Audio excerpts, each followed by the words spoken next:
एक ऐसी संस्था चलाई है जिसमें बिल्कुल बिना किसी प्रॉफिट, NGO होती वैसे विदाउट एनी प्रॉफिट के लिए होती है, समाज सेवा के लिए काम करने वाले लोग की होती है।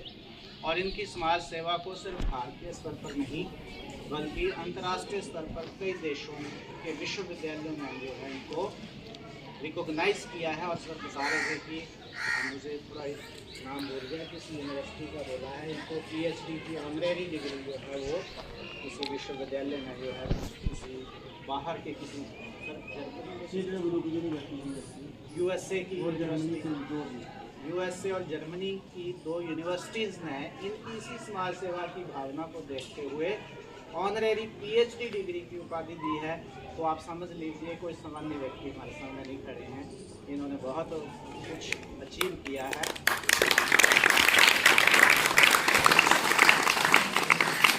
तो हम ये कह लें कि इनका यहाँ उपस्थित होना ही हमारे लिए एक बहुत बड़ा लेसन है। और फिर ये लोग हमें करके दिखाएंगे और एक कोई स्किल हमें सिखा कर जाएंगे।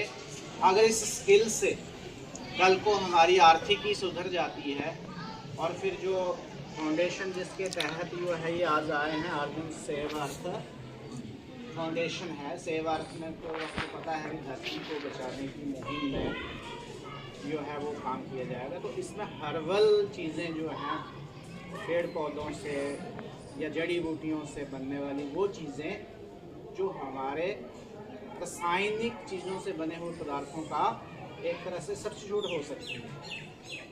तो वो सब चीज़ें जो हैं इनका एक अभियान चला है कि उन चीज़ों से हम वो दैनिक यूज़ की चीज़ें प्रयोग करें जो हमारे आसपास मिलने वाली चीज़ों से तैयार हो सकती हैं। तो उससे क्या होता है कि रासायनिक चीज़ों से हम बचेंगे, ठीक है। केमिकल्स जो है उनका हम कम से कम प्रयोग करेंगे, तो हार्मफुल भी होते हैं केमिकल, आपको पता है। तो वो सारी चीज़ें जो है वो आज आपको एक तुलसी से साबुन बनाने का एक देसी नुस्खा आपके सामने आप पूरी विधि समझाने वाले हैं। और ये अगर यूज़फुल होगी तो मैं कहता हूँ कि ये आपके लिए जो है कल को प्रॉफिटेबल भी हो सकता है। जो बच्चे कल को नहीं पढ़ पाएंगे, अगर ये आपको लगता है कि ये बड़ी अच्छी चीज़ है, आप कम पैसे में इसको तैयार कर सकते हो, तो एक तरह से लघु उद्योग की तरह आप इसमें घर में बैठ के छोटा सा एक घर के किसी कमरे में एक कारखाने की तरह यूज़ करके आप अपना जो है काम चला सकते हो। और अगर ऐसे बेनिफिशियल हुए तो हम उम्मीद करेंगे ये अगर इनके पास कुछ और आइडियाज़ भी हैं तो ये हमारे बच्चों के साथ टाइम टू टाइम जो है हमें ज़रूर शेयर करें, हमें बड़ी खुशी होगी। और मुझे बहुत ज़्यादा नहीं बोलना है क्योंकि हम देखना चाहेंगे, लेकिन इतना है कि मुझे छुट्टियों में एक फ़ोन आ रहा था कि हम इस तरह का कोई कार्यक्रम करवाना चाहते हैं और हम चाहते हैं कि आपके स्कूल में। तो मैंने कहा हाँ बिल्कुल, हम रेडी रहते हैं ऐसे कामों के लिए कि जिसमें बच्चों को फ़ायदा हो। लेकिन ये एक समस्या थी कि स्कूल बंद हैं हमारे और हम थोड़ा सा तब कोई सही तरीके से जो है इस चीज़ को नहीं कर पाएंगे।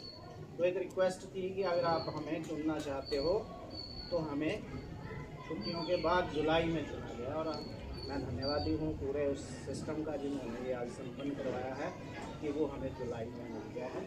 तो और हमारे इंदौरा में 2 स्कूलों को ये मौका दिया गया, एक मलाली को और एक गुरुग्राम को। तो हम उनका जो है वो धन्यवाद करते हैं और ज़्यादा समय न लेते हुए मौका दिया कि प्लीज़